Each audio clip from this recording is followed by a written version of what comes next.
guionista, productor y director de cine venezolano, porque La Casa del Fin de los Tiempos, su película exitosísima, vuelve a las salas de cine en su 10º aniversario y creo que remasterizada. Te saludamos, Alejandro. Muy buenos días.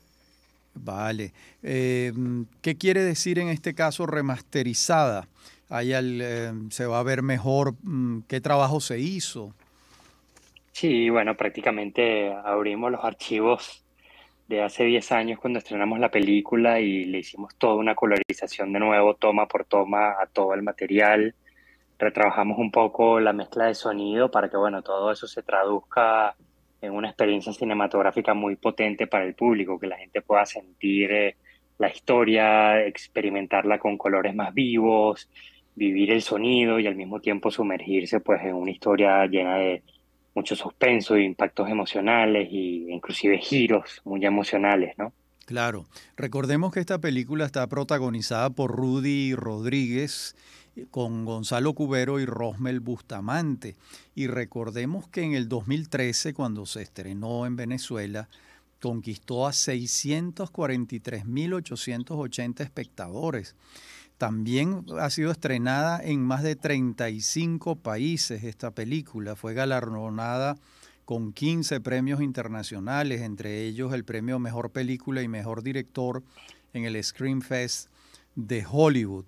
Y luego en tu segundo filme, Alejandro, El Exorcismo de Dios, también fue reconocido con varios premios, entre otros Mejor Director en el Festival Internacional de Cine Fantástico de Oporto en el año 2022. El Exorcismo de Dios no la he visto, pero supongo o intuyo que en alguna medida continúa la investigación que tú iniciaste en La Casa de los Tiempos, o estoy equivocado, en La Casa del Fin de los Tiempos. Sí, bueno, realmente las películas tocaron temáticas diferentes, tal vez exploraron un género en común, que es el género del terror, pero Ajá. en subgéneros diferentes. La casa es una historia que ocurre todo allí en prácticamente en una sola locación, en la que aparentemente estos personajes están siendo acechados por unos fantasmas, ¿no? Y esta mujer que la interpreta magistralmente Rudy Rodríguez regresa a su casa 30 años después de una tragedia de la que fue culpada por el asesinato de su esposo e hijo. Retorna a este lugar después de pasar 30 años en prisión siendo inocente y ahí tiene que enfrentarse al pasado, a los fantasmas, para ver si hay una posibilidad de salvar a la familia. Caramba. ¿Y en El Exorcismo de Dios? ¿Cuál es la línea argumental? Pues en el exorcismo de Dios es un sacerdote joven que le toca por obligación tratar de expulsar un demonio de una mujer joven. El demonio conoce las debilidades del sacerdote y lo manipula psicológicamente, haciéndolo caer en tentación, en un pecado que finaliza siendo un sacrilegio. Y él carga con esta culpa que luego, unos 18 años más tarde, tiene que enfrentar, ¿no? El demonio que vuelve al pueblo a poseer a una chica. Claro. ¿Y cómo te iniciaste en el cine de terror? Es decir, ¿hubo algún momento en tu adolescencia, tu juventud, que viste alguna película que te señaló un camino? ¿Cómo fue eso? Bueno, realmente de joven me dejé deslumbrar por el cine de la fantasía. La primera película que recuerdo haber visto en las salas de cine fue Los Cazafantasmas con mi papá y me maravilló la experiencia, ¿no? Cuando tuve 10 años, por travesura, me puse a ver El Exorcista solo y quedé traumado, pero fue una sensación como de que el terror no me había invadido el cuerpo, pero no podía parar de ver la historia, ¿no? Entonces creo que de eso se trata el género, como de darte unas dosis de adrenalina muy fuertes que al mismo tiempo, cuando se las das al público, puedes ofrecer una historia que sea impactante, que esté llena de verdad, de significado y creo que eso es el atractivo del género, que puedes contar muchas historias interesantes con un gran contenido sostenida sobre un género lleno de entretenimiento que le gusta a una audiencia tanto nacional como internacional. Claro, y el gran paradigma del cine de terror es Alfred Hitchcock, que me imagino que habrás visto muchas veces, ¿no? Claro, Claro, claro, una, totalmente. una Sí, película maestro del como, suspenso. claro, una película como Los pájaros, que por cierto, nunca entendí por qué en las piñatas en Caracas en los años 60 y 70, niños de 7, 8 años, al final de la piñata nos ponían a ver la película Los pájaros y llegábamos todos aterrorizados a la casa.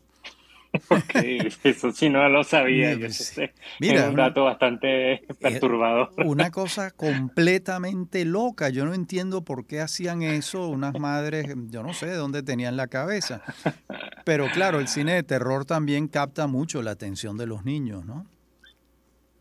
Pues sí, bueno, hay niños que, inclusive hay niños y hay también adultos que no logran pasar la prueba de mirarlo, ¿no? Hay gente que le cuesta, pero bueno, yo creo que es una buena herramienta sobre todo para trascender, porque el género de terror tiene un público muy fanático, tanto en Venezuela como en el resto del mundo, ¿no? Y eso más que, bueno, hemos logrado configurar historias originales que conectan emocionalmente y intelectualmente con el público, creo que son elementos que permiten que una película pueda viajar internacionalmente también como lo hizo La Casa del Fin de los Tiempos y El Exorcismo de Dios. Claro que ha tenido una gran audiencia. ¿Cómo te parece el cine de Alejandro Amenábar, el español, que tiene una película de suspenso? Wow. Wow. Tiene varias. Tiene Tesis, que fue su ópera prima, que es magistral. Luego tiene Abre los Ojos, que es de una de mis favoritas, con Ah, Penélope Cruz, que esa es maravillosa. Abre los ojos. Amenábar ha sido una gran influencia para mí, sobre todo en cómo él crea estos giros argumentales, ¿no? Luego lo que hizo con Los Otros es una referencia muy directa de una película de una casa, en inglés Haunted House, que no sería como encantada, como una casa maldita, con fantasmas. El giro que hay ahí, ¿no? De alguna manera me voló la cabeza y yo quise hacer una película igual que dice La Casa del Fin de los Tiempos, que tiene un giro diferente, ¿no? Y que te crea como ese impacto de que crees que estás viendo algo y de pronto viene un giro que no esperabas venir y tienes que empezar a atar los cabos, unir las piezas del rompecabezas ese tipo de experiencia creo que son alucinantes porque no solamente viajas con los personajes emocionalmente, sino que hay un juego intelectual de descubrir el misterio, ¿no? Y creo que los otros y estas otras películas de Amenábar fueron también una gran influencia para mí. Claro, pero es que además el cine de suspenso y de terror está básicamente fundamentado en la gran literatura, en Edgar Allan Poe, en Agatha Christie, o sea, ustedes son seguramente lectores de estas obras que los inspiran, estoy seguro. Y además no sabía que te había inspirado tanto Amenábar, pero ahora que lo pienso, tu primera película y sobre todo esa de Amenábar, que creo que se Los titula otros. Los otros, tienen unos puntos de conexión. Bueno, Sí, así Alejandro, es. invita a los oyentes al cine para celebrar el 10º aniversario de la película, que ahí estaremos. Claro, claro. Bueno, a partir de este 21 de septiembre les hacemos una invitación especial a que disfruten en todas las salas de cine de Venezuela de La Casa al Fin de los Tiempos a 10 años su aniversario. Sigue siendo la película de terror más taquillera en la historia de nuestro país. Le gana al Exorcista, a It, a Los Otros, a todas las películas que se han estrenado. Duró 9 meses en el cine en aquel momento y queremos compartirla con las nuevas generaciones, con ese público que tenía 5 años, ahora tiene 15 o que tenía 10 y ahora tiene 20. Una gran oportunidad para vivir la experiencia cinematográfica con grandes impactos emocionales y que, bueno, gracias a los avances tecnológicos hicimos una versión remasterizada que luce espectacular, hermosa y me siento muy orgulloso de este trabajo hecho por muchos venezolanos, interpretado magistralmente por Rudy Rodríguez, Gonzalo Cubero, Guillermo García, Rosmel Bustamante y bueno, es una película que ahora le pertenece al público, así que vamos a reencontrarnos en las salas de cine. Muchísimas gracias, Alejandro Hidalgo, guionista, productor y director de cine venezolano. Y ahí estaremos viendo de nuevo La Gracias. Casa del Fin de los Tiempos. Muchas gracias por esta entrevista. Y nosotros hemos llegado al final de nuestro programa. En Sonidos que te llenan de alegría.